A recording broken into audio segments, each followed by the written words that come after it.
Audio Jungle.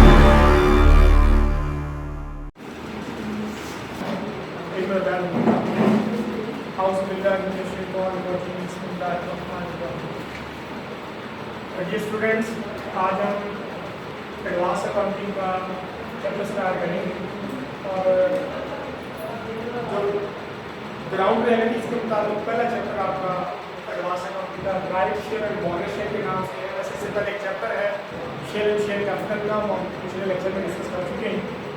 आज अपने company and simply write share और बोनस शेयर को डिस्कस करना है कि ये होते क्या हैं, किस मकसद के लिए इशू किए जाते हैं, उनके अकाउंटिंग ट्रीटमेंट क्या होते हैं।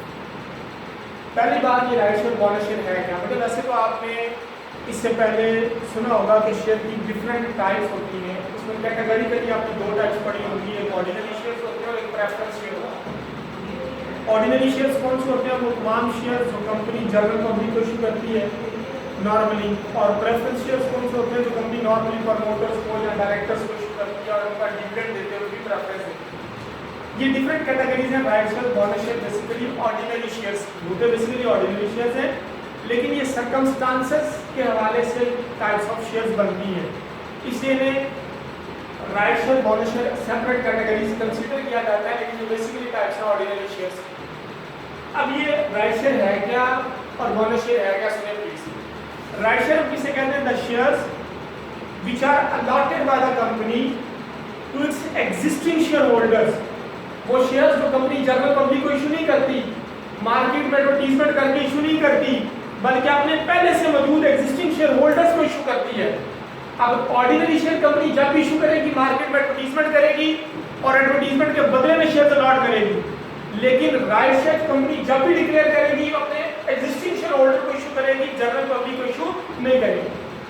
The shares which are allotted by the company to its existing share holder at the price decided in the meeting of the company, उस प्राइस पर जो कंपनी मीटिंग में डिसाइड कर दे, उस प्राइस पर कंपनी को राइट शेयर मार्केट में declare करती है, उन शेयर्स को बेसिकली राइट शेयर कहा जाता है। लेकिन याद रखिएगा, पहली क्वालिटी राइट शेयर की ये है कि कंपनी अपने एग्जिस्टिंग शेयर होल्डर को इशू करेगी। दूसरी क्वालिटी है कि उसकी प्राइस कंपनी खुद डिटरमाइन करेगी कि किस प्राइस पर हम इसको मार्केट में जो है वो सप्लाई करना है, शेयर होल्डर को बेचना है। वो शेयर बेचेगी, शेयर होल्डर को फ्री में नहीं देगी, पैसे लेगी। अब प्राइस कैसे डिटरमाइन की जाएगी? वो कंपनी की अपनी पॉलिसी होगी। मतलब यहाँ अकाउंटिंग ट्रीटमेंट के हवाले से पहली बात जो डिस्कस करेंगे वो है वैल्यू ऑफ राइट। एक राइट शेयर की वैल्यू क्या होगी, उसके लिए फॉर्मूला है n minus S divided by n plus 1। m stands for market price of share. ये शेयर की मार्केट प्राइस क्या होगी? मींस जिस तारीख को आप राइट शेयर इशू कर रहे हैं, उस डेट को मार्केट के अंदर शेयर की कीमत कितनी है। Number second S stands for offered price, या फिर आप इसे कह सकते हैं सब्सक्राइब्ड प्राइस, यानी वो शेयर आप किस कीमत पर सेल कर रहे हैं अपने शेयर होल्डर्स को। अगर वो मार्केट प्राइस पर ही सेल कर रहे हैं तो नो प्रॉब्लम, वही मार्केट प्राइस होगी, वही ऑफर प्राइस होगी। अगर आप उसे मार्केट प्राइस से ज्यादा कीमत पर इशू कर रहे हैं, तो ऐसा पॉसिबल नहीं हो सकता कि आप अपने एग्जिस्टिंग शेयर होल्डर को मार्केट से ज्यादा कीमत पर इशू कर दें, तो शेयर होल्डर आपसे लेंगे नहीं शेयर्स। हाँ, ये हो सकता है कि आप अपने मार्केट प्राइस से कम कीमत पर इशू करें। जब मार्केट प्राइस से कम कीमत पर इशू करेंगे तो शेयर होल्डर आपसे ले भी लेंगे। और नॉर्मली होता भी ऐसे है कि राइट शेयर नॉर्मली मैं कह रहा हूँ कि प्राइस से कम कीमत पर सेल किया जाता है। तो जिस प्राइस पर भी आप अपने शेयर होल्डर को ऑफर करेंगे वो offer price. N stands for number of shares to get one right। अच्छा, इस बात को बड़ी तवज्जो से समझना आपने। अब ऐसा नहीं होगा कंपनी अपने शेयर होल्डर्स की मीटिंग कॉल करे और कंपनी वहां कहेगी हम इतने शेयर लॉट करना चाहते हैं, और एक बंदा खड़ा होगा कि सारे शेयर मुझे दे दे, राइट शेयर जितने भी आप इशू कर रहे हैं, या 2 3 4 लोग हैं हमें भेज दें। ऐसा नहीं होना। कंपनी अगर डिसाइड करेगी कि राइट शेयर डिक्लेयर कर रहे हैं, तो सारे शेयर होल्डर में डिवाइड होंगे वो शेयर्स, और किस रेशो से डिवाइड होंगे? जो ऑलरेडी उनके पास शेयर मौजूद है उस रेशो से डिवाइड होंगे। बस फॉर एग्जांपल, पहले कंपनी ने शेयर इशू किए हुए, लेट्स सपोज 10,000। अब कंपनी चाह रही कि हम 1000 राइट शेयर इशू करेंगे, तो 10,000 डिवाइड बाय 1000 ये काट लें। इसका मतलब है कि 10 शेयर्स मींस जिस एग्जिस्टिंग शेयर होल्डर के पास पहले 10 शेयर मौजूद हैं, कंपनी उसको 10 शेयर के बदले में एक राइट शेयर देगी। Number of shares to get one right क्या बनेगा 10, यानी एन की वैल्यू आपकी क्या आ जाएगी 10, कि पहले कितने नंबर ऑफ शेयर मौजूद होने चाहिए एक राइट शेयर लेने के लिए। तो number of shares to get one right क्या आ जाएगा 10। अगर आपके ऑलरेडी 20,000 है और आप इशू करना चाह रहे हैं लेट्स सपोज जी 10,000 राइट शेयर, तो number of shares to get one right 2, जिसके पास 2 शेयर है उसे 1 मिल जाएगा। अगर किसी के पास 2 है उसे 1 मिलेगा, किसी के पास 4 शेयर है उसे 2 राइट शेयर मिल जाएगा, किसी के पास 8 है उसे उसके हिसाब से 4 मिल जाएंगे, किसी के पास 100 है उसे 50 मिल जाएंगे, यानी जितने शेयर मौजूद है उसका हाफ हाफ मिलेगा। आपके पास ऑलरेडी 500 शेयर है आपको 250 राइट शेयर मिलेगा, जिसके पास 5,000 शेयर है उसे 2500 राइट शेयर मिलेगा। तो ये आपकी प्रोपोर्शन में डिवाइड होगा जो ऑलरेडी शेयर आपके पास मौजूद है, तो वो n के रहेगा number of shares to get one right. अगर सवाल में ना दिया तो इस तरह आप कैलकुलेट करेंगे number of shares to get one right, और ये वन फार्मूले का है, क्लियर। तो ये वैल्यू ऑफ राइट कैलकुलेट करने का ये फार्मूला।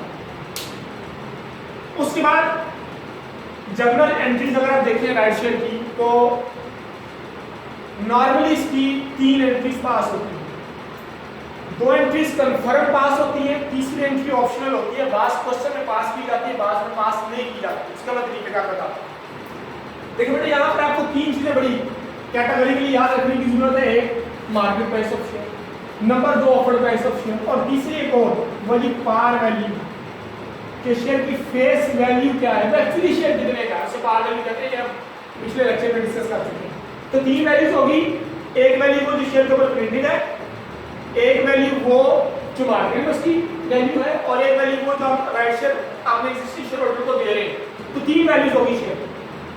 अब पहली एंट्री आप पास करेंगे डिक्लेरेशन ऑफ राइट, जब आप राइट शेयर डिक्लेयर करें, कंपनी रेजोल्यूशन पास कर दे और डिक्लेयर कर देंगे हम इतने राइट शेयर इशू कर रहे हैं, तो आप एंट्री पास करेंगे sundry share holder account debit, ये एज अ लायबिलिटी डेबिट है, as a liability sorry as an asset debit है। सन्ड्री शेयर होल्डर यहाँ पर एज एन एसेट डेबिट है, क्योंकि आपने शेयर होल्डर को शेयर इशू करने हैं और उसके बदले में उनसे पैसे लेने हैं। तो एक किस्म के आपके शेयर होल्डर डेटर बन गए, एसेट बन गए, आपने उनसे पैसे रिसीव कर रहे हैं, तो एज एन एसेट डेबिट है। और शेयर कैपिटल आपका क्रेडिट होगा क्योंकि आपने शेयर्स की अलॉटमेंट करनी है। और याद रखें जब भी आप सन्ड्री शेयर होल्डर को डेबिट करेंगे तो आप उसको डेबिट करेंगे मार्केट प्राइस पर, जितनी इसकी मार्केट में कीमत है उस प्राइस पर आप डेबिट करेंगे। और शेयर कैपिटल को आप क्रेडिट करेंगे उसकी पार वैल्यू पर, क्योंकि कैपिटल जहां पर भी आ जाए उसकी ओरिजिनल वैल्यू रिकॉर्ड होती है, आप चाहे उससे ज्यादा कीमत पर बेचें चाहे उससे कम कीमत पर बेचें, दोनों सूरतों में शेयर की एक्चुअल वैल्यू रिकॉर्ड होती है जहां भी शेयर कैपिटल का वर्ड आता है। तो शेयर प्रीमियम आपका क्रेडिट होगा market price minus par value. अगर मार्केट प्राइस और पार वैल्यू सेम है तो शेयर कैपिटल क्रेडिट नहीं होगा, एंट्री होगी sundry share holder account share capital account. और अगर मार्केट प्राइस और पार वैल्यू में डिफरेंस है, मतलब शेयर की मार्केट प्राइस है 120 रुपए, उसकी एक्चुअल वैल्यू है 100 रुपीज, तो कितना डिफरेंस है ये आपका शेयर प्रीमियम। क्लियर, ये पहली एंट्री आपकी। दूसरी एंट्री जब आप पैसे रिसीव करेंगे, मैंने यहां से कहा था कि सन्ड्री शेयर होल्डर डेबिट है एज एन एसेट क्योंकि हम इनसे पैसे लेंगे। अब सेकंड एंट्री में जाके आप इनसे पैसे रिसीव करेंगे, amount receive from share holders. और जब भी आप शेयर होल्डर से पैसे रिसीव करेंगे जाहिर बात है अकाउंट में पैसे आपके ट्रांसफर होंगे, तो आपका बैंक अकाउंट इंक्रीज करेगा। तो बैंक अकाउंट डेबिट और sundry share holder account credit, और ये सन्ड्री शेयर होल्डर आपका एसेट डिक्रीज हो रहा है, पैसे लेने थे आप ले लिए, एसेट खत्म हो गया। और ये हमेशा याद रखें एंट्री होगी ऑफर्ड प्राइस से। किस प्राइस से? Offered price. क्लियर, समझ आ रही मेरी बात? जाहिर बात है ऑफर प्राइस होना है, क्योंकि जितने का आपने फर्स्ट करें शेयर मार्केट प्राइस है 120 रुपए, पार वैल्यू 100 रुपीज, आप शेयर होल्डर कहते हैं हम आपको 115 रुपए का सेल करेंगे। जब अपने शेयर होल्डर को कहा कि हम आपको 115 का देंगे, 5 रुपए आपसे कंसेशन दे रहे हैं, तो भाई वो पैसे कितने के देंगे? 115 के देंगे, 120 तो नहीं देंगे, 100 तो नहीं देंगे, जितने का हमने ऑफर कर रहे हैं उतने पैसे आपको 115 के हिसाब से पैसे। क्लियर होगा बात? तो 115 के हिसाब से आपको पैसे मिलेंगे। और आखिरी एंट्री कंडीशनल है, अगर मार्केट प्राइस और ऑफर्ड प्राइस में डिफरेंस आ जाए, जैसे यहाँ पर आ गया 120 डिफरेंस 115, देखें रिसीव कर रहे थे 120, रिसीव की 115, तो बुक्स ऑफ अकाउंट पूछेगी भाई बताएं 5 रुपए कहाँ है, आपने तो 120 देने थे, रिसीवेबल जो 120 से है, रिसीव आप 115 करें तो 5 रुपए का है, तो फिर आपको बताना पड़ेगा कि वो जो excess of market price over issue price, उससे क्या ट्रीट किया आपने, बोनस। कंपनी के लिए एक्सपेंस है, शेयर होल्डर्स के लिए इनकम है, लेकिन चूंकि बुक्स ऑफ अकाउंट्स तो कंपनी की बन रही है तो as an expense bonus to share holder account debit और sundry share holder account credit इस 5 रुपए से, यानी ये एंट्री होगी market price minus offer price. और ये अगर इनमें डिफरेंस आएगा मार्केट प्राइस और ऑफर प्राइस में तो ये एंट्री पास होगी। अगर मार्केट प्राइस 120 है, हम ऑफर भी 120 का कर रहे हैं, तो फिर मार्केट प्राइस और ऑफर प्राइस में डिफरेंस कितना आएगा, 0। तो 0 से कोई एंट्री पास नहीं है, क्लियर। तो जहां पर डिफरेंस 0 आएगा उसकी एंट्री पास है नहीं। Is it clear? ये डिस्कशन है जी राइट शेयर की। अगले लेक्चर में इंशाल्लाह बाउंड शेयर